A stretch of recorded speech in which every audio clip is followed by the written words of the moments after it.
Today, like I told the team after practice, we're doing the right things. We're practicing with the right kind of effort and attitude. I thought the offense competed better today. Defense probably would, if you had, as we did keep the score, the defense would have had the upper hand in the scoring, but a lot closer competition today, a lot more fight from the O. And I don't know, I was really, before the last break, I was really encouraged because guys were really just fighting the heat and playing hard as heck and physical and all the things you want. And then at the end, it tapered just a tad. I might have given too many breaks. I probably should have just kept going, but want to keep them hydrated and keep them safe. But considering this smoking hot heat and humidity, I think we might have had one guy have an IV for dehydration for the whole team.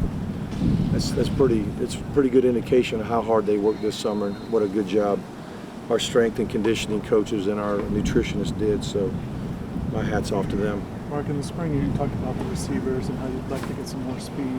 Now that these new guys are in, just how would you evaluate? Yeah, we have good game competitive speed now, especially for our number 2 unit on defense. You know, we really, you know, we had a few guys on the, I wouldn't say in the whole receiver group that no one had speed, but as a group we didn't have enough speed.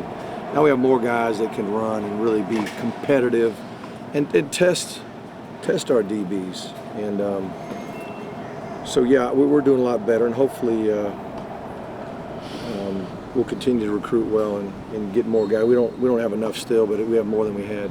The player leadership in that room, is it Stacy, or who is it if it's not Stacy? In the wide receiver room? Yeah. I'd have you ask Coach Dugans because he's in there every day, and I don't really know for sure. But, you know, one kid, you know, Lewis, Malcolm Lewis, he's kind of under the radar to me a little bit. He's really practiced well in the spring and the fall. I think he's a very good player. I think he's, you know, a guy that we're going to have to count on this year, and I think he'll do well for us. And he's a senior in there as well, and I think he leads by example. What do you see out of Stacy on the field when you're looking at him? I'm seeing him and everyone else just pushing a little bit harder and longer than maybe they're used to. Even this is a team thing, not a Stacy thing in particular, but you know, a lot of times you're running a deep ball, and in the end, the DB and the receiver go to the ground because the ball was short or somehow they get tangled up, or you know, now guys are starting to pop up off the ground and hustle back and run the next play instead of laying there and, you know, assessing whether they're too tired or too, you know, something hurts. You know, just get up, come back to the huddle, and go back and play another down. And we're doing a lot better in that area as a team. Mark, you talked the other day about Mark Fez and just, you know, his adjustment, that he's grasped what he's grasped so quickly. Yeah. How impressive is that to you? Well, first of all, it's not going to be super complicated for him. You know, he is in our 21 package, which is 2 receivers, a tight end, and 2 backs, a true fullback and a true tailback. And then we'll run other personnel groups that don't even have a fullback in the game. So the package that we run in 21, he is picking up pretty good, but it's kind of what he's done his whole career over there at Mars Hill. They did a good job coaching him at Mars Hill. How did you guys find him?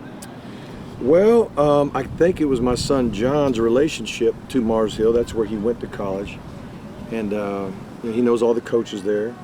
And I don't know if Marquez was there right as John was getting ready to leave, because he was a 4-year guy, and I'm not even sure he was there 4 years. But somehow the connection there, and then he also, believe it or not, was at a local high school in Athens, is where he was from. But I don't even remember him in high school, but I sure remember him when I watched his film from the Mars Hill days. Is he really a guy that can power clean 381, like that video that Gus shared? Whatever, if it's on video, and that's one thing about Gus, because you know, a lot of times strength numbers can get exaggerated and all that. Gus, he videos everything we do. So if somebody says, hey, he didn't quite get that big of a clean or a squat or whatever it is, he videos every one of them. So if anybody wants to say, oh, that ain't real, you just look at the tape. So if it's on the video, it's hard to fake it. Is he strongest on the team? I mean, I know we haven't seen numbers. You have to ask Gus, and I know you don't get with Gus much, but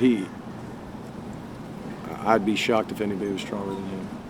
Mark, you talked about how you like to plan on calling plays and things like that. Were there things over the summer that maybe you did, did you do anything? Just memorizing formations and protections and just plays in general, even code names, hand signals. I mean, I made flashcards. I mean, my wife's giving me flashcards so I can remember all the code names and stuff. So, I want to be able to spit it out. I want to be able to spit it out and keep the tempo. If I'm asking the guys to have tempo, I better have tempo and I better be right. So those kind of things. And I'm going to run so these guys don't have to wait.